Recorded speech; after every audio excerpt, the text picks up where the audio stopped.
guys, how's it going? This is Ryan again, and today we're gonna do a slightly different type of style of video. So actually today, recently, I've been asked a lot of questions about some common shapes. People are like, hey Ryan, people always invade my 3-3. What am I gonna do? It's so annoying. Okay?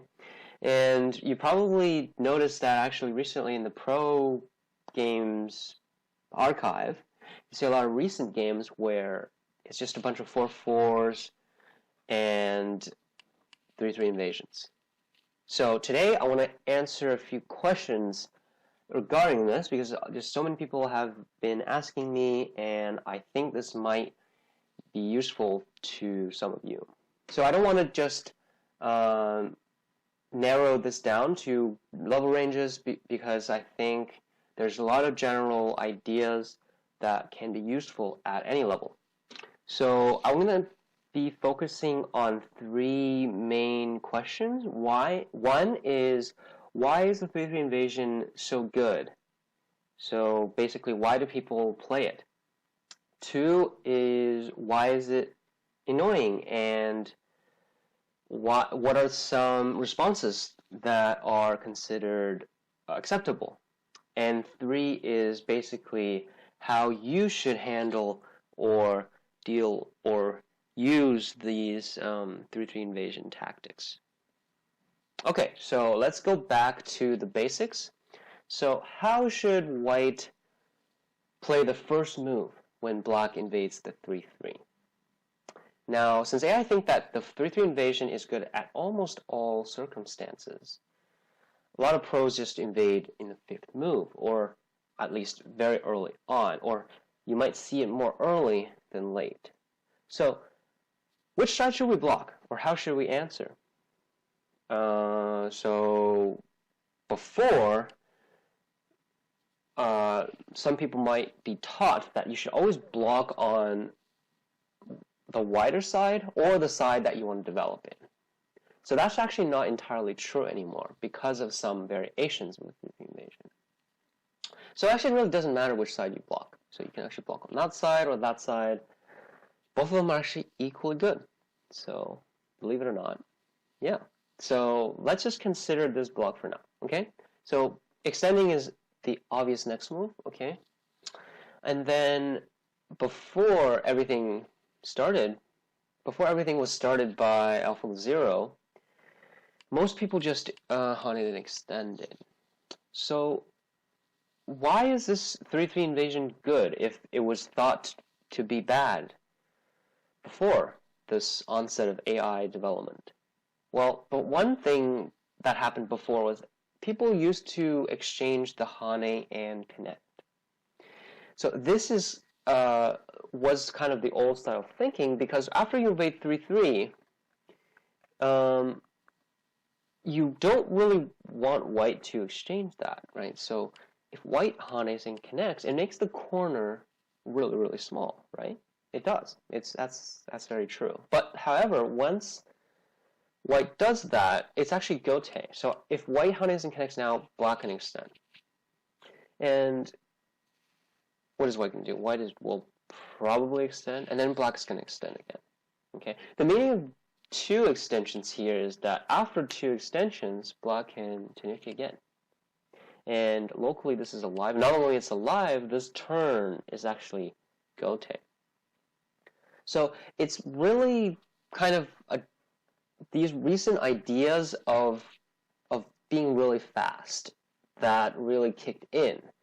And if you are playing in the opening and you play a lot of local moves here, for instance, if white hanes and connects and takes gote here, black will be much faster in the opening. And in the opening, moves are definitely worth more. So we probably all understand that fact because the board is more empty. So when you play more moves in more empty areas, you're going to be gaining more points. So, or there'll be more worth more in value. It might be influence moves as well. Okay, so the hane and connect is bad because it makes white a lot stronger. So now it's hard for black to split this side well. Black can still do it, but it will get attacked because of this strength that's happening over here. Okay. So after this exchange, it's sente for black, and black will typically extend on the side. So this is kind of the newer view, is when your opponent has an influence, you should reduce it immediately. And if you the catch of reducing it immediately is that it actually becomes a weak group. So typically, of course, white would want to extend above because white already has a lot of stones here. So if white develops here, it's too narrow. It's only a row of points. It's only like a 10 or 15 points game. So it's too close to be developing anything big. So this is actually not the best direction as of right now. So basically white wants to develop here because it's an empty corner, you can expand it, and it kind of pushes black to where you have a lot of stones. And then black will extend here. Or actually, one exchange that you see a lot of people make is they extend first and then extend. Okay, it's kind of like a subtle order of moves, but the result is relatively similar. Okay, and the meaning of this extension is very simple. It's to reduce this influence. So after this has been made, why is this bad for white, or why do pros not like it for white? So that people really stop playing this. It's because actually after a few moves, this actually isn't thickness. White actually eventually will need to worry about the life and death for this group. So not only it's not influence, it can be a weak group later. And especially after this peep. So if white keeps playing to kind of defend this, or if white extends and then plays here, it kind of defends this, but black can just simply escape. Okay, so what does this all mean? After we look at this variation, we can see, okay, so black gained some points in the corner. It's about 10 points. And this was originally white's side, and black gains 10 points while reduces this influence. So if these three black stones here are worth about the same as these white stones here. Of course it's not, because white has a lot more stones and they're stronger. But if black can reduce this usage of this wall here, then we can see that black has two corners, while white only has this on the top. So in terms of the opening speed, black is very fast. So after taking this in sente, black has already come back here. Okay, so that's kind of like the general idea, is a lot of these moves, white will take gote. So a lot of the time, it's relatively slower to take a lot of gote moves. So this is kind of the core. Well, this is roughly the reason why people have stopped playing this. Okay, and so people have switched to a different type of idea, and it's this knights move. So this is a similar way of getting influence. So you can see that, well, this is kind of a joseki here. Okay, you can see that it's close to the shape we had before, but white is a bit stronger. Black is also slightly stronger, but white is definitively more stronger, mainly because now this peep is not directly sente. So this is not white. Well, typically doesn't want to connect, because of course this exchange, black stone is on the outside, so it's going to be more useful later on in the center, while white stone is inside, so it's not very useful. So this is more acceptable. This is a more acceptable version of the 13th version joseki, because white is a bit stronger. So if black pincers here, it's harder for black to kind of devalue this influence. Okay, so that's kind of like the first question. Okay, so the reason why this is played a lot is because the variation that we all thought was good for white was actually not good for white, and that was pointed out by black playing this move to reduce the influence. Okay, so that's kind of like the older version of the joseki. Okay. So another variation that's actually common nowadays is the double hane. Okay. This is actually a joseki that we know, and it's a very old. It's one of the older josekis. Okay. So white double hane is black captures the stone on the right, while white gains by capturing the two black stones. So white captures the corner while black gains sente and captures the stone on the side. Okay, so I've got a few comments from my students or some of my friends who asked me about this. Is people think, oh, why isn't white a lot better here? White, for one, white takes the corner, and also white has these three stones facing the upper side. So white is also free to develop on the upper side, correct? So isn't this better? Like white has territory and influence, right? All black gets is there's one stone on the side. Maybe some influence towards the right, okay? So this is actually considered an even result. So if you were invaded 3-3, or when your opponents invade your 3-3 and you feel like taking some territory, giving your opponents some development on that side that you didn't block on, this would be okay. So this is really one, I guess, the simplest way to deal with a 3-3 invasion. So why is this acceptable for black, or why do some people not like it for white? The main reason is because in the corner there's a lot of aji. So aji is a word for moves that aren't played. So it's kind of it's kind of like something that you can use later. So I'm actually, you can probably tell I'm in a loss of words, but it's kind of like moves because this extend is sente. Okay, so any move on the side here is going to be sente, because at any cost, white pretty much has to prevent white from turning, because then everything in the corner is going to be dead. So this is definitely not acceptable for white. So white definitely has to respond either to kosumi or capture. So because of this is sente for black anytime, black can pretty much use this to develop whenever he wants. So that's the cost of white capturing the corner. So back to the aji idea. It's kind of your opponent owes you something. They owe you some money, or they owe you some moves, basically, in this case. And it's any move here is sente. And the other important thing is when black extends, black actually has more center control than white. So that might be a bit counterintuitive, because white has these three stones, and it's again because it's aji. So if white responds by hane, black can simply push, and it's not possible for white to double hane, again because of this aji. So if we can view this extend as being sente, after this atari, black can actually turn. And we can see now that because these four stones on the corner are short on liberties, white cannot block, because then black can atari here to capture everything.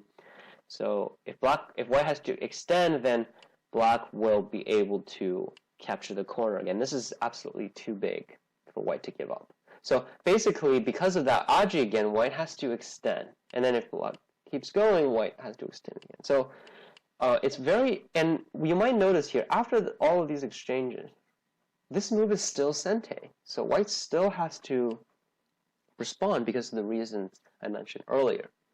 And then black can still reduce this side. So one, black has the stones that are facing the wider side. So this area, so black will probably not play this now. I was just giving this as an example, but black has the wider area, while white still hasn't made sure that the left side is territory yet. So you can probably tell that these exchanges are going to be better for black, because black has more value in the stones here. So basically, when black extends, usually white will not play in this local area. So let's say white just pushes a corner, and later this hane is sente, and typically white will extend to protect. Or if white jumps, there's a potential push and cut. So because of this one aji that I keep mentioning, white has to worry about that a lot. So that's really the consequence of capturing those two stones. And for those reasons, this is a good result for black. So extending is actually a very big move, not as big as the corner enclosures, but nevertheless, a very big move worth playing early on. So if white would play locally, white would play the knight's move, and then white would gain better control of the upper side and also could put a bit of pressure on these four black stones here. Okay, so this is kind of why the 3-3 invasion is okay. So in both variations that we thought were good for white, they're not so good for white, it turns out. So what are some acceptable ways of dealing with this? Okay. Well, I told you just one, right? You could hane and double hane, right? The hane extend was not good, if you remember from earlier. The other common move that I showed you was the knight's move. So after the knight's move, the simpler way for black to deal with it is to extend and hane. And then after this, white could extend, but again, white gets gote if white extends it. So a lot of the time, white will tenuki. So that's another way to deal with it. It's just tenuki, leave it, and then later, if black comes back, black can atari and extend. This is actually still a big move, and actually these 5 stones in the center for white are actually viewed as a weak group. It's when black invades, or if black extends and jumps. This is a sente move because the next move, if black comes here, black can pretty much capture the 5 stones. So these 5 stones are not really worth much because if you block, there's still an invasion. Well, you can't really defend because black can always jump in at any time. So basically, there's no territory here for white. Well, black has about, I think 15 is a bit of a stretch, but maybe 13 or so points here in the corner.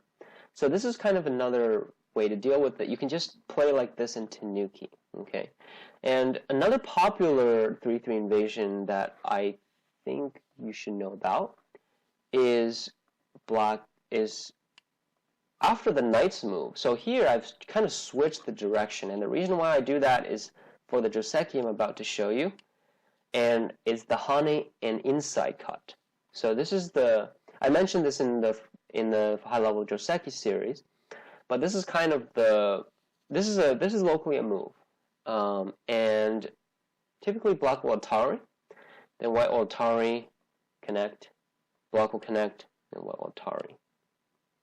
And then black will atari, white connects, and then black plays the knight's move to escape. So even though white sacrificed a stone here on the second line, because white was able to make the atari moves, made black into this dumpling shape, right? It's not a very good shape, but because white sacrificed a stone, black is still okay. So after getting sente, black flies out here, and then white makes the knight's move. Because white doesn't actually have the ladder, if white ataris, black will actually extend.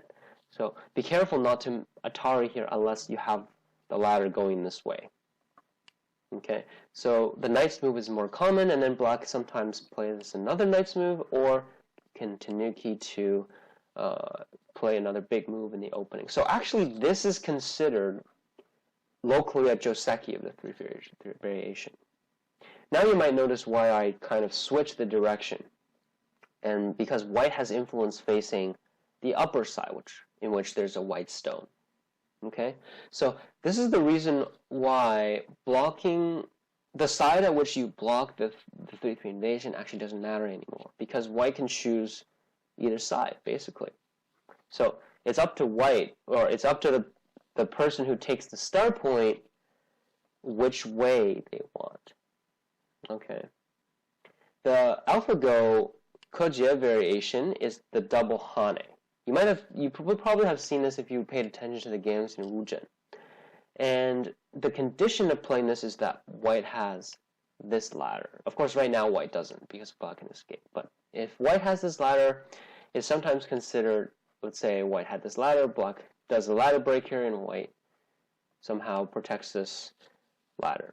So this is considered kind of another joseki. So basically in all these variations, black is very fast. Black is taking sente while white is gaining influence. So when your opponent gains your influence, you want to reduce it early. So that's a very general fact that's super important in your own Go games, is that I see many people not reducing the influence. And in the end, you end up with a huge moyo, and a lot of people can lose the game that way. So when your opponent has influence, you want to reduce it early.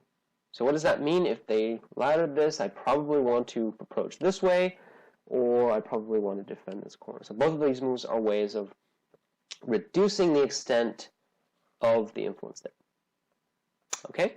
So that's kind of, these are kind of the common, simpler variations of the 3-3 invasion. Okay, so the direction doesn't really matter. Okay, so now that we established that, so I think I've answered 2 questions now. 1, why do people play it? And 2, how you should respond. Okay, so how do we make, and the third question is, how do we make the 3-3 invasion so good? Or how do we make it good for ourselves? And why is it so good? So I think I've kind of touched on this, and I guess the main part of the first bit was on taking the sente and reducing the influence.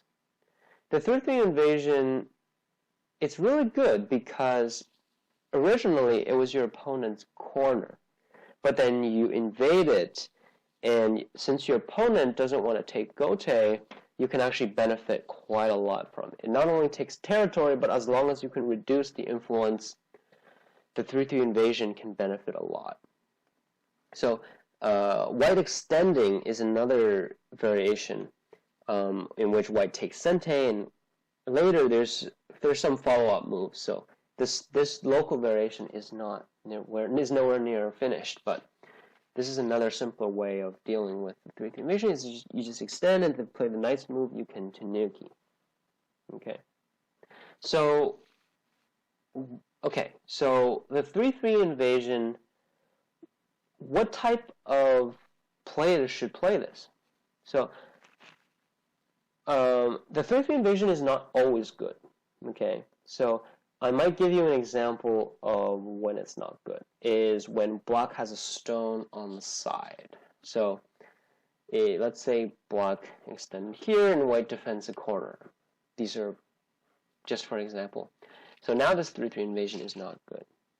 So you might want to take a moment to think about why, but yeah, so pause the video and think about why the 3-3 invasion for black is not good if black has a stone already on the side here.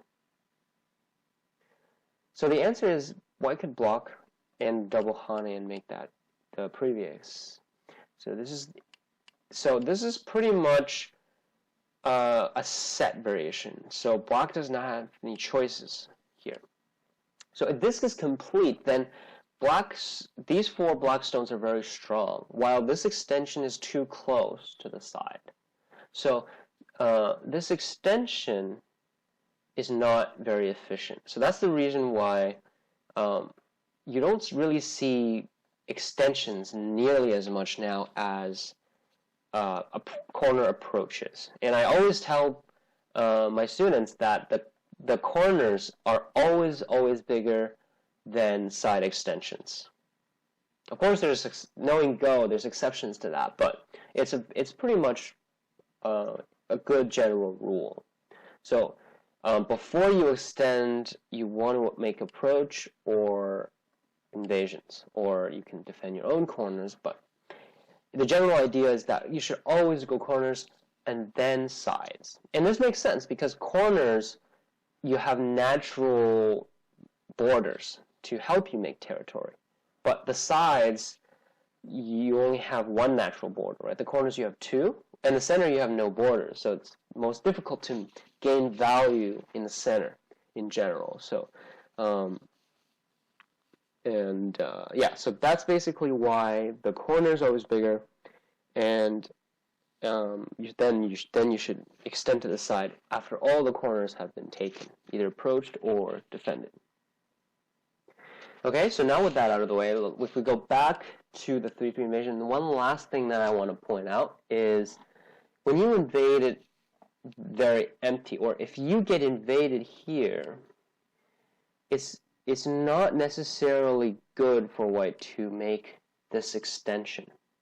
And that is because it's invadable. So if you make a move that doesn't really achieve the purpose that it's trying to do, then it's typically not as efficient. That's the reason why you don't really see people extend here anymore. And another reason why you shouldn't extend is even if black pincers this side, it's not a very severe move. So if, let's say, black gets 2 moves here, a very simple way for white to deal with this shape is to hane and make the tiger's mouth. So this is a very quick, flexible shape, and black typically has to make the atari.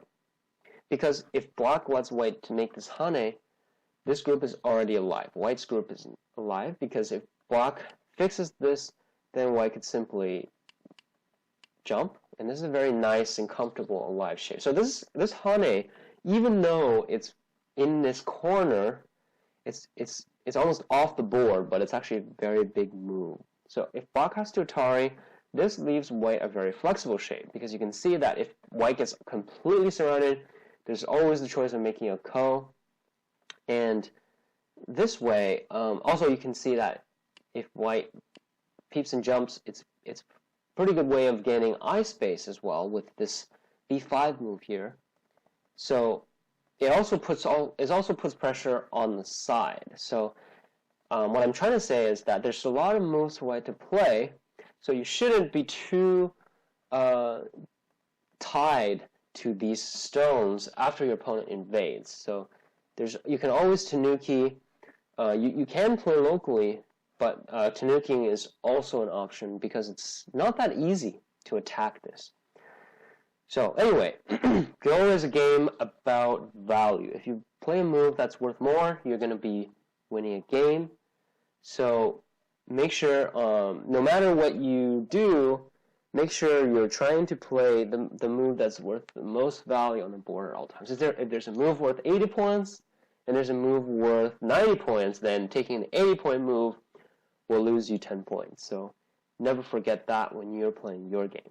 Okay, so that about sums up my rant about the 3-3 invasion. I hope it helped you guys. I hope I answered some of the questions that you guys posed, or just some of the questions that my students and some friends have been talking to me about. So anyway, hope that's about sums it up. Hope that helped you, and I will see you next time.